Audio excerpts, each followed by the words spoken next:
Hi, Aaron here from howtosing.com, and I want to talk to you about how to become a better singer. I want to talk a little bit about that, and then I want to give you a cool exercise just to kind of get you started. Now, how to become a better singer it's really a twofold thing. I mean, it's simplifying it really to say there are two main things about singing, but I really kind of, if I can truncate it and bring it down to like two main things, it's this. The first one is kind of the how to sing part. There's a lot of just of the knowledge part. A lot of things that you just need to know, tips and tricks and techniques and all that stuff, that's like more like a learned thing, you know. So it's a knowledge thing that's applied. And the cool thing about the knowledge thing is that a lot of it you can just apply immediately. So the other part, which I want to talk about in a minute, is the actual exercises part. What's cool about the knowledge part is that, for instance, if you know that your tongue is supposed to rest behind the bottom teeth right there while you're singing all the vowels and a lot of the consonants, and even when you go up for a consonant like a TH or something like that, T or TH, it just needs to go right back down there. You'll have better tone, sing better, it makes for more resonance, more space, all that stuff. So it's just one little simple thing that could really transform the way you sing. And there are obviously hundreds of things like that if you know will help you to become a better singer. So there's all that, the knowledge part. The second part is like I was saying, is the vocal exercises part.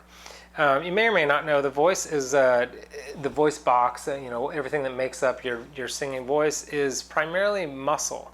And so just like you would go to the gym to get in shape, to tone up any of your other muscles, singing exercises are going to tone up the muscles in your voice.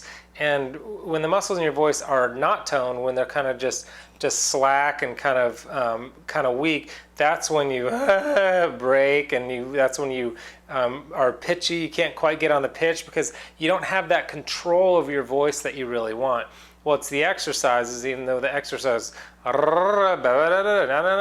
though it's like not fun to do those exercises necessarily, in doing those exercises, what you're doing is you're building a more strengthened voice so that you can ultimately be able to expand your range, hit higher notes, get a good mixed voice. A mixed voice is your head and chest voice, basically one big, nice blended voice instead of a chest voice that cracks into a head voice. So it's all those kind of things. So basically learning how to sing, there's all the knowledge stuff.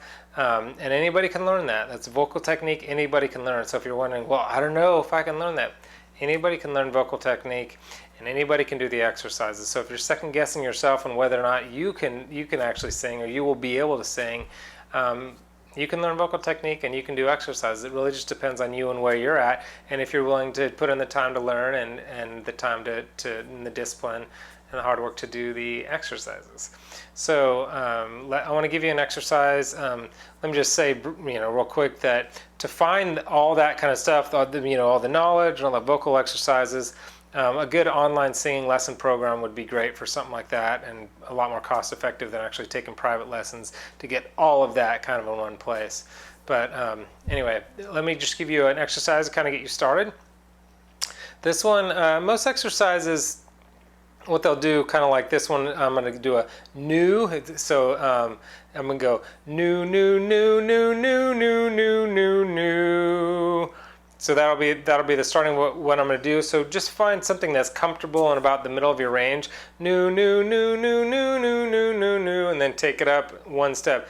New, new, new, new, new, new, new, new, new, and you can keep increasing it until, don't strain and don't go any higher than you feel comfortable going, but that's one good way to start. And the good one to do after the new is the nay, because the new is actually, it's easier to keep your vocal cords. What they want to do when you get into the higher notes is they want to like split apart, like falsetto. So if I'm going no, no, no, no, no, when it's apart, that's your vocal cords kind of splitting apart. You want to keep that from happening as much as possible. You can use falsetto stylistically, but for the most part, you want your vocal cords to stick together. So the new, the ooh, that ooh vowel will help. That actually helps you keep your vocal cords together. So you want to do the new, new, new, new, new, new, new, new, new, and climb up like that. And when you feel comfortable doing that, then do the nay, nay, nay, nay, nay, nay, nay, nay, nay, because nay, a, that vowel is actually a wider, more spread out vowel, and that one is a little more little tougher for you to keep your vocal cords together when you get into higher notes. So do the news first and start building up that voice, and then see how high you can get with the nays. So I hope that's helpful. I'm at, like I said, I'm at howtosing.com. Come visit me over at howtosing.com, or just click the link below. It'll take you there. I've got tons of tips and tricks there, and all kinds of articles, and just a lot of good resources for you to learn how to sing. And I actually just put up a video of how to sing high notes. It's a nice, good, long video packed with good content about how to sing high notes, but particularly how to sing high notes without strain, which is really the trick. Okay, well, I hope this is helpful.